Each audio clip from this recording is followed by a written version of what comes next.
Now at 9, Joplin School staff members get a chance to check out the new Dover Hill Elementary. Plus, some local elementary students spread Christmas cheer by singing Christmas carols. President Biden participated in a town hall to talk about expanded health benefits under a bill he signed over the summer. I'm Malda Rivera in Washington with more on what he said coming up. The 4 states' most watched news starts now. Thank you for joining us tonight. I'm Cale Chapman. Joplin Schools today let staff members get an early look at the new Dover Hill Elementary. KOAM's Shagun Bomadelli has more. Dover Hill Elementary School is the accumulation of a $27 million project approved in 2019. Future staff members had a chance to be familiar with the new building before classes start next semester. And so we wanted to open it up for all of our staff members in the district to come out and check it out and actually put their eyes on what they've been hearing about and walk around the building and see what it looks like. Dover Hill is the combination of 2 aging schools, West Central Elementary and Columbia Elementary. And we've had discussions for a while about what we're going to do with the schools because of their age and their capacity. And after the bond issue was passed, started having serious talks about building a brand new school to combine those 2 schools together. The former Columbia Elementary and West Central Elementary are combining to be one school out here, Dover Elementary. While touring the building, Principal Ingu says everyone is excited about the new building. Teachers are super excited. They got to come out Wednesday. We had a staff meeting out here and they got to see all their rooms and what everything looks like. They're super excited. I know the kids, we took some videos to show the kids back at the school, so they're excited to be here. We've got open house coming up in January, so everyone's really pumped up about next semester. One special ed teacher says the building caters for students who are physically challenged. Our classroom, we've got new safety aspects, we've got individualized bathrooms, which are really nice in a special education classroom. We need a lot of assistance in those rooms, in those areas, so it's nice to have that bit of privacy and the ability to take more than one student at a time. And just the safety aspects of our new timeout rooms and the extra space, it's really a nice overall area for us. Bates also says the new technologies will make learning more fun. This generation, all of our kids are probably more technologically savvy than we are. And I think that whenever we're coming to them with technology that they understand, it's going to increase their ability to learn at a better level. Reporting in Joplin, Shagun Bomadelli, KOAM News. Dover Hill will house 450 students from both West Central Elementary and Columbia Elementary. Sam Lane joins us for a first look at the weather. And that first look is on the cold side, and it's going to get colder as we head towards the forecast period. But right now, things are pretty quiet. Nothing on radar, and it's going to stay that way through most of the weekend until Sunday night. Temperatures are going to be dropping down into the 20s tonight, with mostly fair skies dropping down to around 22 cold degrees by morning. And if we take a look down the lane, it's going to be a chilly weekend. And then we start to look at a rain-snow mix on Monday, and then a bitter cold wave behind that, and maybe even a white Christmas. We'll have all the details on that coming up in just a little bit. All right, so McDonald County, Missouri students today spread Christmas cheer through their community. Southwest City, Missouri elementary students went to downtown businesses singing Christmas carols. Oh, Christmas tree. It was part of their last day of school for the semester. Teachers say it gives the students a chance to have some fun while connecting with the community. And it makes it so nice if we need something at the school, the community really turns out and helps us for that.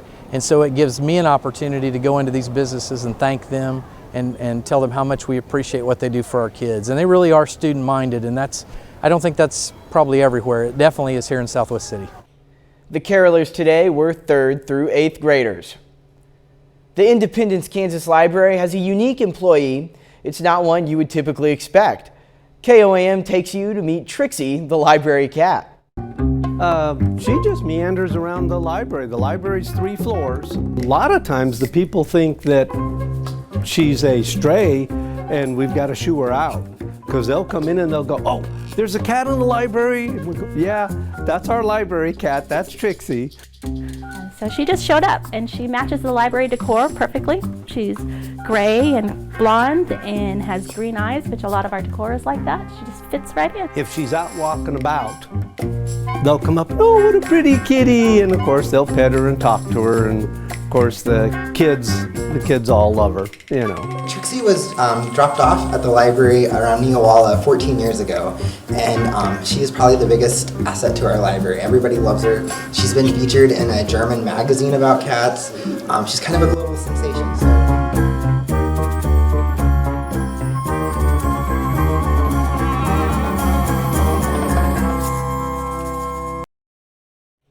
The evergreen is a symbol of strength. That's why the American Legion partnered with Peace Church Cemetery in Joplin to place evergreen wreaths alongside the graves of those who served our nation.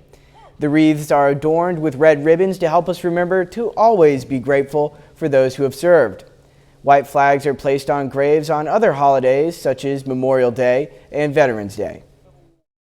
We felt like it was something we could do because we don't have that many veterans here, but we've got enough that they need to be recognized. And so we thought we'd follow suit with Wreaths Across America and set wreaths on the veterans' graves right before Christmas.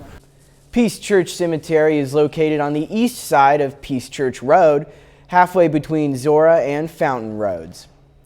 President Biden participated in a town hall today to tout a newly passed bill that expands benefits for millions of veterans.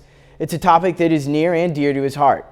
Fox News correspondent Madeline Rivera is in Washington with more. First Lieutenant, young guy, 102 years old. Ray. President Biden kicking off his remarks in Delaware with a recognition of a local World War II veteran. My wife, she said, Joe, don't get emotional. Not that I ever get emotional. At a National Guard facility in Newcastle named after his late son, Major Joseph R. Bo Biden III, President Biden spoke about the benefits of the PACT Act. The legislation passed by Congress in the summer expands benefits and services for veterans exposed to toxins, including from burn pits, a crude method of trash disposal. The president blames Bo's death from cancer on toxic burn pit exposure while he was serving overseas. The best trained, fittest warriors in the world, and came home with headaches, numbness, dizziness, cancer. Since the bill was signed into law, the Biden administration says more than 185,000 veterans have applied for PACT Act-related benefits. The administration and the Department of Veterans Affairs are hoping to drive those numbers even higher, hosting about 100 events nationwide to spread awareness about the law. If you're not enrolled, get enrolled. A monumental effort served with a mountain of gratitude during the holidays for the sacrifices these veterans made. Finally, Congress did the right thing. The VA has sped up its timeline and is already processing PACT Act-related claims for terminally ill veterans. In Washington, Madeline Rivera, Fox News. KOAM News at 9 on Fox 14 takes this time to honor another four-state hero. Fred Feakin served in the U.S. Army during World War II. The Perry, Oklahoma native was in the Tech 5 medical unit. We're proud to salute Corporal Fred Feakin, a four-state hero. And coming up, we're going to hear the story of a porch pirate in Texas who returned the Christmas gifts they stole. A family in Texas was shocked to find their stolen packages returned just in time for Christmas. Fox Damali Keith has more on the Grinches who had a change of heart. These are for our two nieces and my nephew. These gifts going under the Christmas tree are so special because Bryant Clark and his wife thought they'd never see them again. You see, they were stolen, caught here on their doorbell cam by a porch pirate minutes after delivery. But guess what?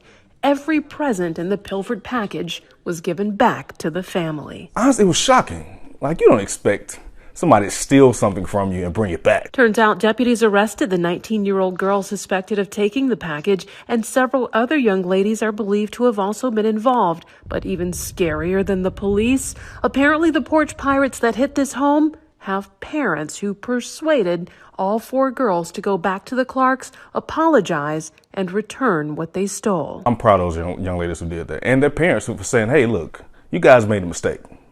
Not saying that it's right, but you guys got to go make it right to some degree. After a long talk with the ladies, they accepted their apology. The gifts are now where they belong. The Clarks are ready for Christmas, and they actually have a few more youngsters who are in their hearts this holiday season who ended up there in a most unlikely way. Change is possible. I think that in spite of where you start is how you finish. And everyone deserves a little bit of grace. God gave it to us, we have to give it to others. Sam is next with a complete look at the forecast.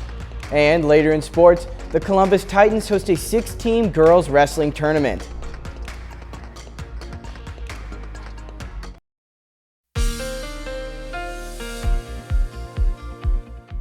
Well, friends, it's been a bit of a freezing Friday across the 4 states with temperatures in the 30s for the most part, and then the wind added to that made it feel a little bit cooler. And we're going to be having a chilly weekend across the area, but let's start out right now tonight in Indigo Sky Casino and Resort down in Seneca, Missouri. Pretty nice night down there, as well as across the entire 4 states. No rain in our area, and over the last 36 hours, you can see temperatures have basically been hovering in the 20s in the morning, and then we get up close to 40 in the afternoon, then we go right back into the 20s, and this afternoon we got back up into the upper 30s, and this pattern is going to continue into the weekend, a little bit warmer as we head towards Sunday. We made it up to 39 today after starting out at 26, which of course was below the normals of 47 and 28. 72 back in 2006 and -7 back in that cold December of 89. Radar right now, like I said, is all clear across our area. It's going to stay that way for most of the weekend, but then as we head towards Sunday night and Monday, things are going to change. Temperatures right now are below freezing across a large part of our area. It is right at freezing in Grove as well as Jay. Veneta, the only spot right now above freezing at 33 degrees on the hour. Temperatures are slightly cooler tonight than they were 24 hours ago, around 2 to 4 degrees cooler. A little bit warmer up in northwestern Kansas. And when you factor in the wind, this is what it feels like right now. It's 18 in Iola, 19 in Yates Center, 30 in Commerce, 24 over there in Cassville. And with those winds, we're expecting those winds to die down a little bit tonight, but then tomorrow morning, we're going to see winds around 20 miles per hour across our area. And when you factor in the wind tomorrow with those temperatures, it's going to feel like in the teens out there tomorrow. So definitely bundle up. All right, let's take a look and show you what we can expect tomorrow afternoon as far as it feels like. Generally mid-20s across the area. So even though temperatures are going to be in the upper 30s, it's going to feel like it's going to be in the 20s all day. All right, 30 degrees right now in Joplin, feels like 22. Dew point is 17, so that makes our humidity of 59%. The forecast for tonight, 20s across the area with westerly winds and very clear skies. And then as we head towards tomorrow afternoon, we'll see temperatures, like I said, rising into the mid-30s, but it's going to feel like it's going to be in the 20s with those breezy northwesterly winds. And then Saturday night into Sunday morning, we'll see lows in the 20s. Our winds are going to turn around to more easterly and northeasterly direction, but it's still going to be cold out there. Then on Sunday afternoon, warm front moves through, but temperatures are going to be in the mid-40s across the area, maybe approaching 50 down south. But then Sunday night into Monday, that's when the next storm system rolls in, starting out with a mixture and then converting back over into some snow across our area. And the snowfall amounts look like this. Now, this is not set in stone. You'll have to tune in over the weekend to get clarification on this. But right now, I think 2 inches, a pretty good bet across the area with some isolated spots getting around 3. The next 7 days, it's going to be cold. 37 tomorrow, 45 Sunday. And then that snow comes in on Monday. And then the bottom drops out Wednesday night into Thursday with temperatures dropping all day Thursday with another round of snow possible. And then single digits on Friday with a low of 0 and a high of only 10. So how do you like that? Might be a little cold for me. A little bit. Winter is starting to set in, and that's not always my favorite season. That's right. It's polar bear weather. Oh, for sure, for sure. Right. Well, we're not the only people that are getting some crazy winter weather. People across the Northeast woke up to a messy commute this morning. Heavy rain and snow is falling across the region, forcing road closures and knocking out power.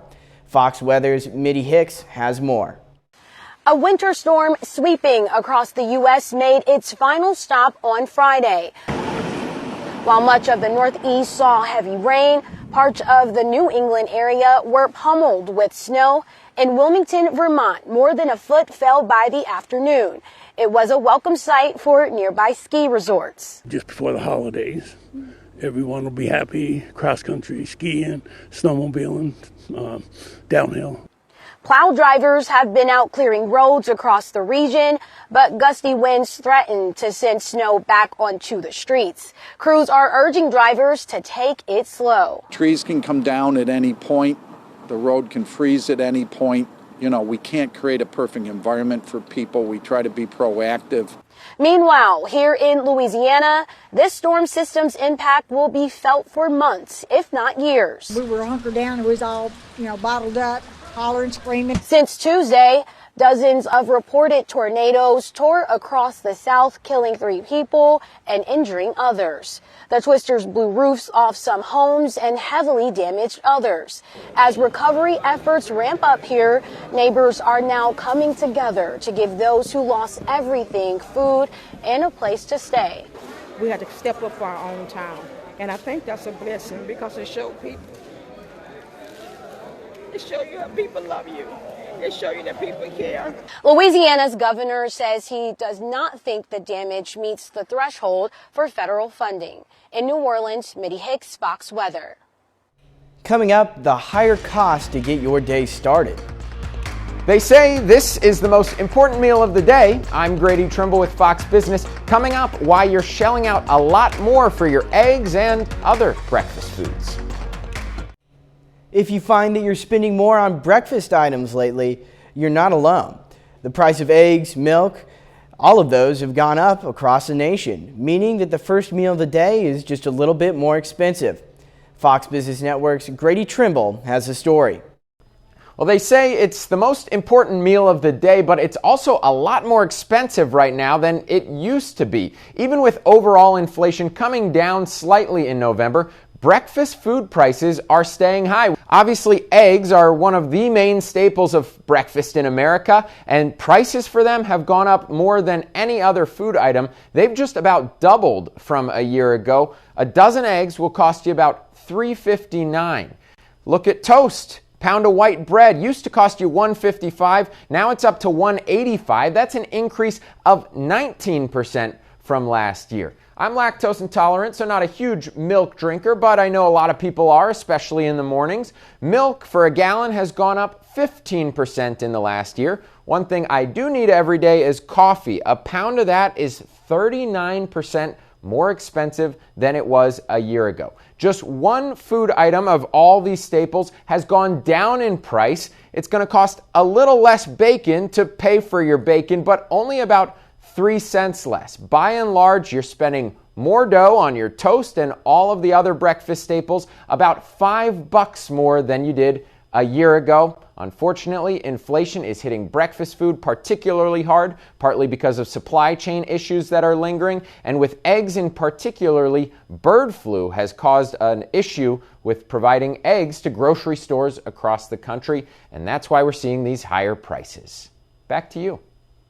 Up next, we're going to learn how a member of the Kansas City Chiefs made sure dozens of families had Merry Christmases this year. More than 50 families got a surprise this holiday thanks to a Chiefs star.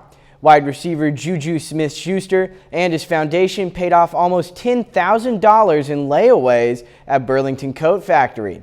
When he was growing up, Juju says there were times where he didn't get a gift or had to share. Fast forward to now, and Juju wants to give back to families who might be struggling. I love it so much because, just being part of the community is what it's all about.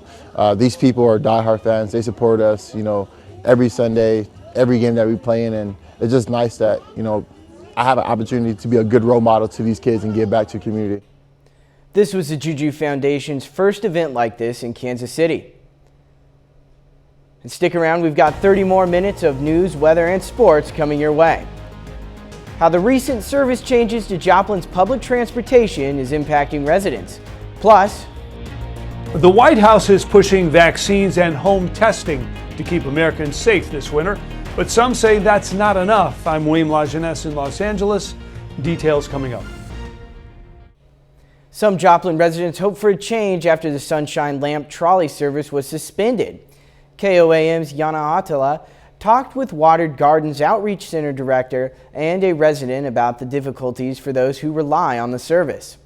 Public transportation is one of the critical ways a city can help its citizens, but the partial of service in Joplin is challenging some residents. Convenience is more than just a nice thing for a city to add. It really actually is a critical piece for people working, people staying healthy, people just moving forward in life in any number of ways. Residents at Water Gardens set goals such as recovery or getting jobs. Outreach Coordinator Doug Gamble says the suspension of the Sunshine Trolley system makes it hard to meet these goals. A little bit of a snowball effect happening in terms of people maybe potentially losing jobs or have the threat of losing jobs because they can't actually get to work now because of less means to transportation. A resident from Water Gardens says not having transportation has affected on his ability to make art. I just can't get supplies, or I'm not going to walk the 2.5 miles to do it. So I might have to go a week when I could have been making, and I would say financially it's probably dipped into my stuff at least $200 or $300 a month. He says no trolley can limit the ability of disabled and older people to get around. Their only form of transportation that they've recently had to completely figure out how they're going to get to Walmart just to buy groceries. To help residents, Water Gardens created its own transportation system. Since the trolley shut down, we just became really intentional about recruiting a couple of volunteers who could transport people to appointments on Tuesdays and Fridays. In Joplin, Janna Hautala, KOAM News. Gamble is confident the city will come up with a solution for the transportation problem. Pitt State students are moving on to the next phase of their life. The university held the graduation commencement for fall graduates today. A total of 316 are on their list to have their degrees conferred. 242 graduates are also on the list. More options in the work field, trying to broaden my horizons, trying to get more education to go with the experience that I've already had. I'm very proud of him and just his commitment to keep with everything.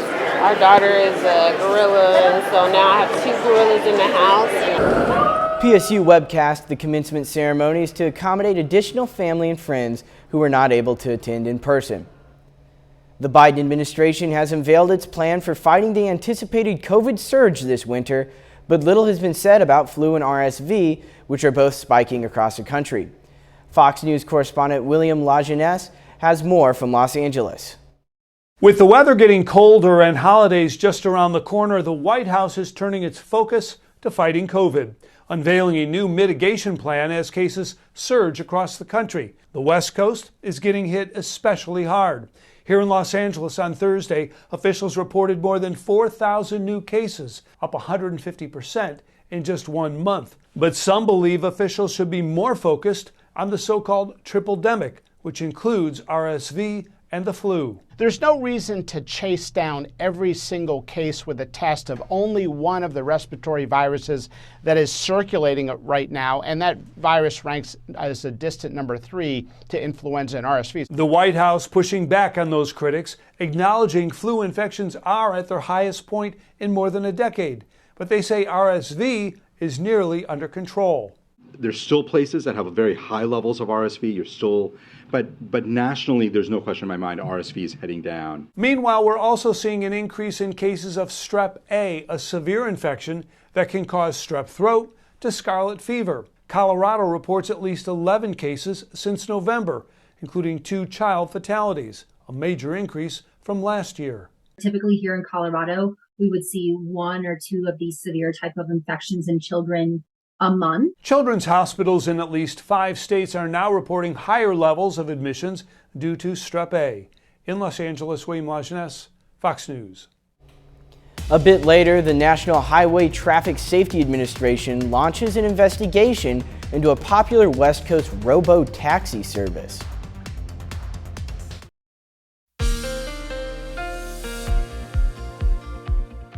Well, it's been a chilly day across the 4 states with temperatures in the 30s and lower 40s with those gusty winds making it feel a little bit colder out there. Let's take a look outside right now at Seneca, Missouri, Seneca Sky Casino and Resort.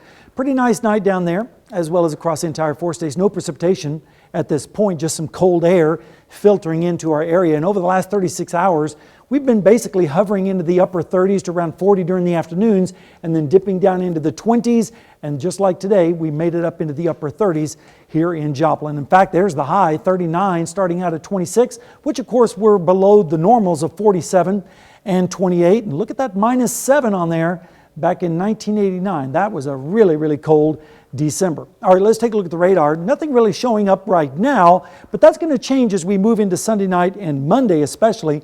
The temperatures right now are still pretty chilly, right around freezing across the area or just below that, 31 in Joplin, 31 in Neosho and Anderson. It is a little bit above freezing there in Veneta with 33, and of course colder up towards the north. And speaking of colder, it's around 2 to 3 degrees colder tonight than it was last night at this time. But when you factor in the wind, it feels colder. Temperatures are feeling like in the teens up to the north in Fort Scott and Iola with 19, 21 in Webb City, 25 in Neosho right now is what it feels like, 22 degrees up there in Stockton. And here's a look at the winds. The winds are generally right around 15 miles an hour right now, and tomorrow morning at around 10 a.m. we're looking at winds around 20 miles per hour. And when you factor in the temperature, it's going to feel pretty cold out there. In fact, here's what it looks like. Tomorrow at around that time, we'll be feeling temperatures in the teens with those winds. And then during the afternoon, we'll see the temperatures feeling like it'll be in the 20s. So even though the temperatures will actually be in the upper 30s, it's going to feel like it's in the 20s all day tomorrow. Currently in Joplin, we're sitting at 30 degrees with that southwesterly wind at 9 miles an hour. It feels like 22 and the dew point is 17. Tonight, mostly fair skies with temperatures in the 20s with those winds continuing. And then tomorrow morning, we'll see temperatures bottoming out and then rising into the mid-30s to upper 30s across the area by tomorrow afternoon. Then Saturday night into Sunday morning, we'll see lows in the 20s with winds turning around to a more northeasterly direction. And then on Sunday afternoon, a warm front will move in from the south and west, so we'll see temperatures jumping up into the mid-40s across our area. Then Sunday night into Monday morning, that's when the next storm system will move in from the south and west, spreading a mixture across our area, including some snow across the region. How much snow? Around 2 inches is what I'm thinking right now, but you'll have to tune in over the weekend to get updates on this because this could change. 3 inches in a few isolated spots across our area. Over the next 7 days, we're looking at cold continuing, 37 tomorrow, 45 on Sunday for the warmest day for quite a while. And then we're going to be bottoming out after this storm system on Monday. We're going to be seeing temperatures dropping down into the single digits, even 0 for Friday morning, and a high of only 10 degrees. And extending on that out to Christmas, highs only in the teens and lows in the single digits. So Santa's going to definitely need to bundle up. Yeah, what do you think our chances of a white Christmas are? Well, the definition is 1 inch of snow on the ground. So the storm system on Thursday could produce enough snow to where it will stick around. So technically, it will be a white Christmas this year. Well, hey, there you go. I'll take that. All right. All right, and coming up in sports, the Carl Junction girls hit the floor for a top 5 battle against Stratford. Plus, All-American honors for Pitt State tight end Devin Garrison. Jacob Leonard has those details and more next.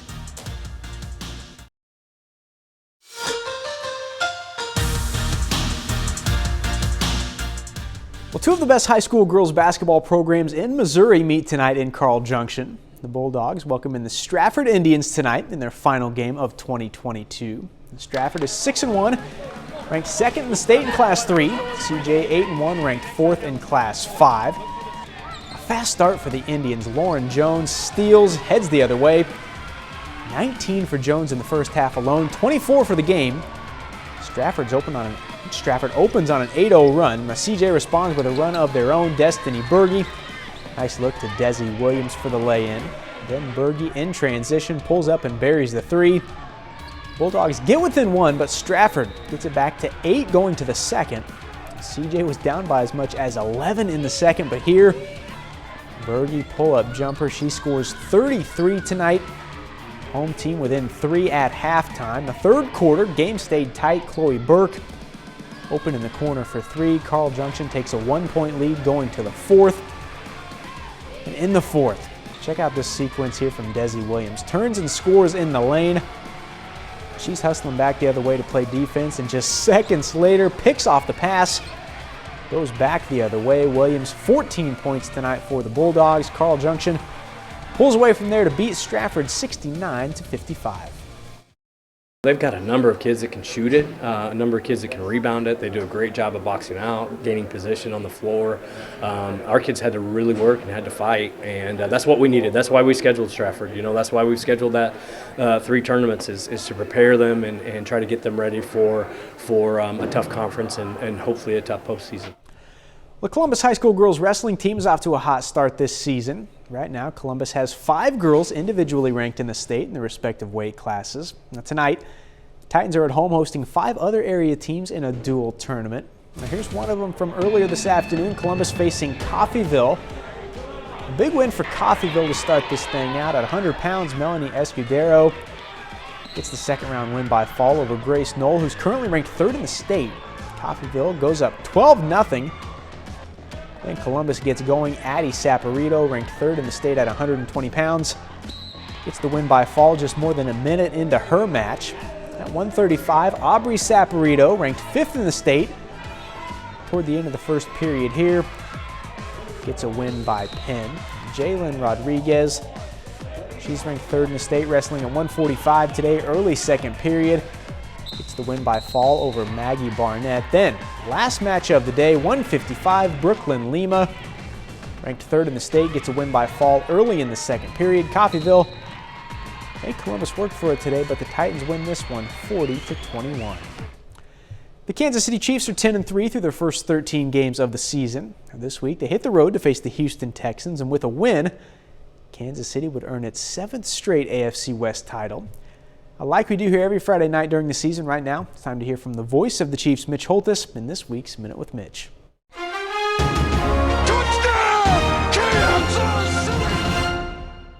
This week, the Chiefs are on the road to play the team with the worst record in the NFL, the Houston Texans. As I prep for this game, my world paused a bit because in my mind and heart, I felt both sadness and appreciation. 10 years ago this month, it was the bleakest month in my 29 seasons as the voice of the Chiefs. The Chiefs were in the throes of their worst season in history, and a Chiefs player had just been involved in a murder-suicide. But then a rush of appreciation took over my heart because just days after that awful December 2012, Andy Reid was hired as Chiefs head coach, resulting in 10 winning seasons, record-setting division titles, a Super Bowl championship, hosting 4 consecutive AFC championship games, and I get to call the games of the best quarterback and tight end in NFL history. Yes, sometimes you remember to appreciate on this Minute with Mitch. The Minute with Mitch is brought to you by Como Jewelry. Every day's game day, Como Jewelry, Pittsburgh, Joplin. Sunday's Chiefs-Texans game will kick off on our sister station, KOAM Channel 7 at noon. The Chiefs, by the way, are 14-point favorites. Now, Pittsburgh State tight end Devin Garrison has been named an AP All-American. The junior tight end is a second-team All-America selection. This season, Garrison caught 35 passes for 614 yards and 7 touchdowns. He had the second most receiving yards in the nation for a tight end. Garrison was also a first-team All-MIAA selection and helped the team go 11-0 in the regular season and win the MIAA championship. That's it for sports. We're back after this.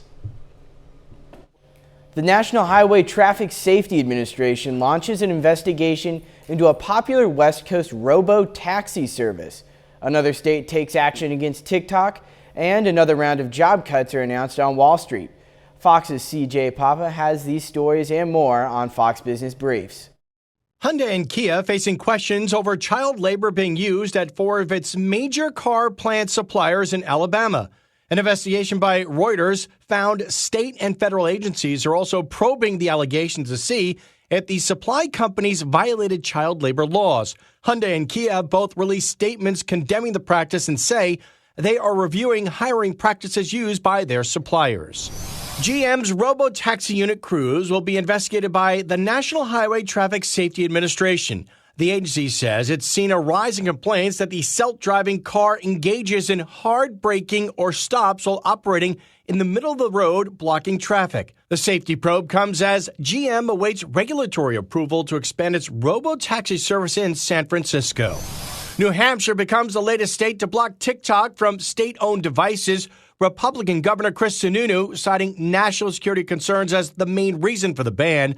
Nearly a dozen states have now taken action against the popular app over fears it could be funneling private user data to China's communist ruling party. And layoffs continue on Wall Street. Goldman Sachs is reportedly planning to slash some 4,000 jobs next year. This comes after a Financial Times report indicated the company was already considering a 40% cut to bonuses. Goldman Sachs has not commented on the claims. That's business. I'm CJ Papa. Coming up after the break, we get the latest in Hollywood news with Ashley Dvorkin. The Grammys announce a host, a hit new series announces another season, and a star chef will be cooking up fun for the Super Bowl. Fox's Ashley Dvorkin has all of this and more in the Hollywood Nation. Noah hosts Murphy Honored and Yellow Jackets go round 3 in the Hollywood Nation. Trevor Noah will host the Grammy Awards a third time. The comedian who recently left The Daily Show will run the show February 5th, where Beyoncé is this year's lead nominee with 9. The Hollywood Foreign Press Association announced Ryan Murphy will receive the Carol Burnett Award at the 80th Golden Globe Awards January 10th. An honoree is selected based on their body of work and its impact on the industry and audiences. Bobby Flay will get cooking as host chef at the 2023 Players Tailgate at the Super Bowl, a 75,000 square foot experience in Glendale, Arizona, with guests including football players and fans pre-gaming. Super Bowl 57 airs on Fox February 12th. There's already more to the story for Yellow Jackets. Showtime's hit thriller has been renewed for Season 3 before Season 2 premieres March 24th. The drama centers around a high school soccer team whose plane crashes, stranding survivors in the wilderness. The what happened out there mystery of it all is put together through present and past. In casting news, Daisy Edgar-Jones is set to play Carole King in the Sony Pictures film adaptation of Tony Award-winning Broadway biopic Beautiful, the Carole King musical. Hi, Dan. And today's First Looks features the trailer for writer-director Zach Braff's A Good Person. The film stars Morgan Freeman and Florence Pugh, both affected by a tragic car crash, connected in a search for forgiveness and hope. It's in theaters nationwide March 31st. In Hollywood, Ashley Dvorkin, Fox News. And that's our time for tonight. Thank you for joining us. We'll leave you with a video of Christmas light decorations in Carthage from our Skyview drone. Have a great night and an even better tomorrow.